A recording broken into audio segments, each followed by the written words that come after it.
Good afternoon.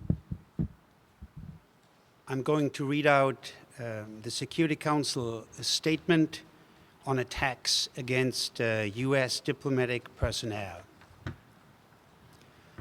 The members of the Security Council condemned in the strongest terms the attack on the United States of America's diplomatic mission and personnel in Benghazi, Libya on the 11th of September, which resulted in the death of 4 American diplomatic personnel, including the ambassador, and injuries to diplomatic personnel and civilians.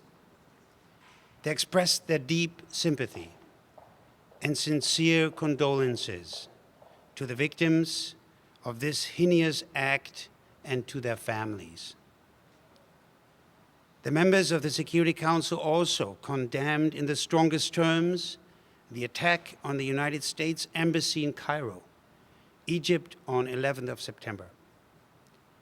The members of the Security Council underlined the need to bring perpetrators of these acts to justice. The members of the Security Council reaffirmed that such acts are unjustifiable, regardless of their motivations, whenever and by whomever committed. The members of the Security Council recalled the fundamental principle of the inviolability of diplomatic and consular premises and the obligations on host governments, including under the 1961 Vienna Convention on Diplomatic Relations and the 1963 Vienna Convention on Consular Relations, to take all appropriate steps to protect diplomatic and consular premises against any intrusion or damage, and to prevent any disturbance of the peace of these missions or impairment of their dignity, and to prevent any attack on diplomatic agents or consular officers. In this context, and expressing their deep concern at these attacks, the members of the Security Council called on all authorities to protect diplomatic and consular property and personnel and to respect their international obligations in this regard. The members of the Security Council underscored the durable commitment of the international community to support its successful transition to a peaceful and prosperous democracy. I now make some remarks on the consultations we had on Libya following the briefing by Undersecretary General Jeff Feltman. On the general situation in Libya, Council members shared the assessment by the Secretary General in his report that the elections on July 7 were a very significant step forward in the democratic transition of Libya. They welcomed further steps taken, including the election of the General National Congress and a new Prime Minister, which is imminent.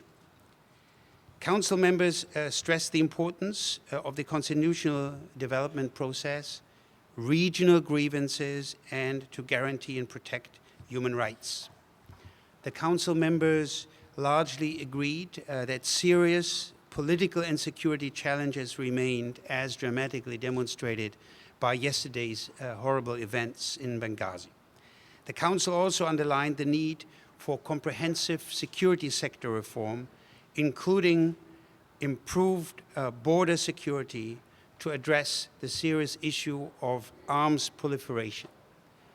Council members also underlined that improvements in the human rights situation are required, particularly related to the situation of detainees, of migrant workers, and third-party nationals. With regarding to the UN mission, UNSMIL, the Council welcomed the role played by the mission in supporting the Libyan authorities and the Libyan people.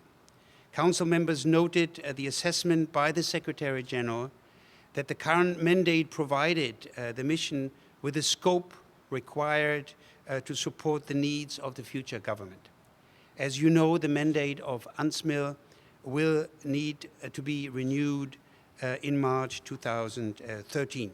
On a final note, you have heard in the council that Mr. Tariq Mitri of Lebanon is the designated new special representative of the Secretary General for Libya and head of UNSMIL.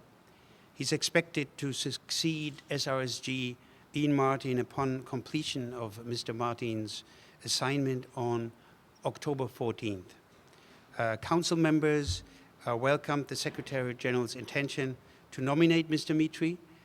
They used this occasion to express their deep gratitude to SRSG Ian Martin. They strongly appreciated his achievements. Not only did he and his staff work under very challenging circumstances, but most importantly, he did always ensure that it was the Libyan people and the Libyan authorities that were at the core of all our efforts, and that they are the ones who are always sitting in the driver's seat to achieve progress in Libya. Those were my remarks. Mr. Ambassador, about who was responsible for the attack in Libya, did you discuss the possibility that being September 11 and there could be a possible terrorist attack perpetrated by actually Al-Qaeda? No, we did not go into the exact circumstances of those events in Benghazi, and I think the information is so fresh that there was no assured information about the exact circumstances. So the answer to your question is no. Did you discuss this film that supposedly was behind some of these protests? I did not get The film, the American-made film that was supposedly behind. No, we did not discuss that. Thank you.